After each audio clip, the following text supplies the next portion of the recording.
Last night was a clear classic I was wrong. Oftentimes in Game 7s, people always tend to think the team that is well-rested is always just going to come out and win Game 1. I've never seen it like that before. And in my opinion, watching the Nuggets and Thunder game from last night, this clearly didn't have a ton to do with it because the Thunder were up like 10 points with 6 minutes to go in that game. But what I will say is it feels like the team that comes off in Game 7, yes, they're tired, but they're loose. They just played a couple of nights ago against the opposing team that's kind of sitting on a little bit of rest. There is a chance for that team that played in 7 games to come out and steal one of the first 2 on the road. So I can't say I'm super shocked that the Thunder lost Game 1 at home. I am shocked the way how they lost it, which felt like inexperience. And that leads me to this. There is a Suns angle to this. If the Oklahoma City Thunder lose in the first round in the playoffs, like if the Oklahoma City Thunder lose prematurely in the playoffs, so that being right here in the semifinals in the Western Conference, if the Thunder lose in the Western Conference Finals, if the Thunder lose in the Western Conference semifinals, they're a sneaky team for a Kevin Durant trade. That is a team that has got so many picks. They are up to their eyeballs in picks. They have to move picks because they can't have as many selections as they do each and every draft night, oftentimes is the case. I remember last year, they had to give up some picks because they weren't able to draft that many players in the first round. The NBA won't allow it. So if there's a team that is a sneaky team for Kevin Durant and has all the players that you could be able to get in return, Hartenstein would probably come back, and there's like a Case and Wallace. There's one of the Jalen Williams, obviously the worst of the Jalen Williams, a Case and Wallace. In that trade with the Thunder, you're not necessarily getting back a ton of players, but a Caruso, a Hartenstein, maybe a young player, but you could get a boatload of picks back from the Thunder. Like the players on the Rockets that they would give you are a better collection of talent, like Jabari Smith and Tyree Eason. Like those 2 guys are clear, better talents than I think what you're going to get, and younger in terms of Hartenstein and Caruso. But if you're looking to reload on picks, the Thunder have it. They can give you 4 first-round picks and not even bat an eye. Now, you will also be dealing with what will they give you then in terms of players. But if you want players, you go to the Rockets. Eason, Jabari Smith, that's a good core of a trade for Kevin Durant. Of course, you'll get other things back, but that's the core. And if you want the Thunder, they have a boatload of picks. And if you are going the Brian Gregory hire, then Brian Gregory, who's a college guy, that seems like the angle you'd want to go. What the Suns are telling us is they would rather go the college drafting angle by hiring a college guy in Brian Gregory. It doesn't mean it's absolutely true, but that's the thought process that I'm walking down, is the fact that Brian Gregory is a college guy, and it seems like the Suns might be wanting to develop more through the draft instead of trading and making big splashes in free agency. They might just want to build their own path. So if you're looking to go through that way of thinking if you're willing to go through that line of thinking of you want to build through the draft and that's why you hired a guy in Brian Gregory, the Oklahoma City Thunder, if they lose prematurely in the Western Conference semifinals and they're already down 1-0 to the Nuggets and Jokic and Murray, both playoff risers, there's a chance the Thunder could say, screw this. We'll give you Caruso, Hartenstein, and just a boatload of picks. Because they have it, they could give it to you, and they would still have picks for another big trade. That's how many picks they have. So I know we've talked about the Rockets, and we've talked about the Knicks, but a sneaky team out there is the Thunder. And I know people will clearly point to the fact and say, what about Giannis Antetokounmpo? Wouldn't the Thunder just rather go get Giannis? They have the picks. They have the players to do so. Yes. Are you willing to give up Jalen Williams? Are you willing to give up 7 first-round picks? Are you willing to give up Alex Caruso as well? As well as, do you have the ownership to pay for Giannis Antetokounmpo. He ain't going to be free. He's going to take up a super max in terms of contract and percentage of cap. Also, Giannis Antetokounmpo is not going to Oklahoma City. So there's a few select cities that he would go to.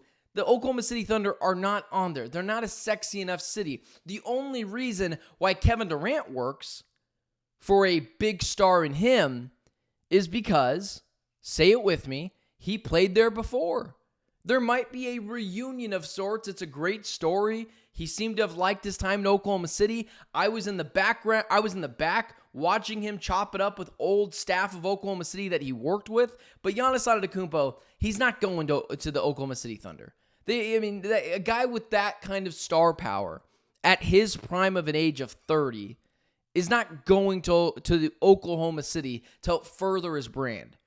He's going to go to a much bigger market. Like, I'm so convinced that he wouldn't go to the Oklahoma City Thunder. I'm more convinced, and this isn't going to happen, that he would go to the Suns, much less the Thunder, just given the fact that the Suns are a bigger brand. He's not coming to the Phoenix Suns, just so we're perfectly clear. That's just the point I'm trying to make. So if the Thunder, they prematurely lose in the Western Conference semifinals, there is a really good chance they could be a really strong suitor and beat out everyone else in the Kevin Durant sweepstakes, and I would be interested in it. And I think Kevin Durant would be interested in it. So there's that. I didn't have enough time to change the graphics and get deeper into that, but that was something that I thought was interesting yesterday because, let's call it what it is. The Thunder blew that game last night. I still think they beat the Denver Nuggets, but let's just get it out there just in case. All right. Brian Gregory, and for the guys in the chat, Michael, Aaron, they're not getting your Giannis. Listen, man, I don't want them to trade your guy. I'm just reporting what's out there is all. Well, I'm just reacting to reports that are out there, all right? Don't go after me. I appreciate being called the sports guy, but come on. Let's live in the real world here. Next year, the Suns could be trading Devin Booker. And you could come back and mess with me about that. So, what do we want to hear today before we get into some Cardinals talk? From Brian Gregory, the new general manager of the Phoenix Suns, at his press conference today at 3:30. I will be there. I think I've decided I'm going to film a quick 10 to 12 minute reaction to his press conference and my opinion and everything. I'll probably do that right there on the court after, so be on the lookout for that. I might get that out there for you either tomorrow morning or tonight. But what do we want to hear from Brian Gregory? I think what's clear is we need to hear a clear direction from the Phoenix Suns. The issue for the Suns over the past couple of press conferences is we've just kind of let them off the hook because guys like me believed in Matt Ishbia. Thought he's a very smart guy, willing to spend money, but there's more to just spending money than when it comes to being an owner. So with Brian Gregory, we need specifics. I know Michael joked in the chat, or maybe not so sure, or maybe he didn't. We're going to get a lot of coach speak, I feel like. But that can't happen anymore. You've given us enough times to kind of guess what you wanted to say. You've went up there and given us nonsense coach speak. Oh, we want you to just be proud of the Phoenix Suns. Next time the Suns play and they lose, you're going to say, man, that was a team that gave it their all. They made us proud. Even in losses. And in wins, they're going to play a style of basketball that you're going to say, that's Phoenix Suns basketball. Totally fair. You can say all that stuff. What does it mean? What's the direction? What kind of player do you want to accumulate? Is it like when we talk about the Steelers, hard-nosed football team, a team that wants killers? Is it like what we talked about the Warriors for years ago? Is it finesse? Is it guys that want to come out here chuck threes? Or what style of basketball are you talking about? Because we thought we had an idea when you went up there and said, we want change. We want this team to be different. We want to do things differently. And then what happened was you gave us more of the same. So what needs to happen is the Phoenix Suns have to be very clear. What's the direction? What do you want to do? What type of player are you going to accumulate? And not just that, like just move that to the side for a second. He needs to announce or talk about the elephant in the room. The fact that he is unexperienced. You could have brought in any random Joe Blow candidate from the NBA, and he would he would be more well-equipped for the job than Brian Gregory is. So I want to hear a candid answer of like, hey man, why in the world did you get this job? Do you understand that you are highly unqualified? Random guy from the NBA could come in and just give you a Joe Blow answer. It sounds like we're not going to hear from Matt Ishbia today. That's frustrating because the biggest thing Matt Ishbia did was puff out his chest and tell us all how he came out here and he took the arrows at the end of the season. He told us verbatim, not every other owner is doing this. I'm coming here and I'm being honest and we're getting to the root of our problems. That's great. Could you do that now when you hire someone who's clearly unpopular? So we need answers. We need answers to the Phoenix Suns season that went awry, and now the hiring of Brian Gregory, which I think everyone in the chat, although some people would say, well, let's just hear him out. Totally fair. I think everyone in the chat and everyone that's watching right now would also say, I mean, what are we doing? I mean, this guy is not equipped, and it's frustrating.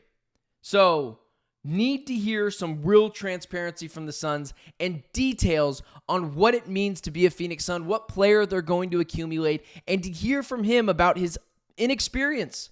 What is he going to do? Tell us how college is going to prepare you for the pros.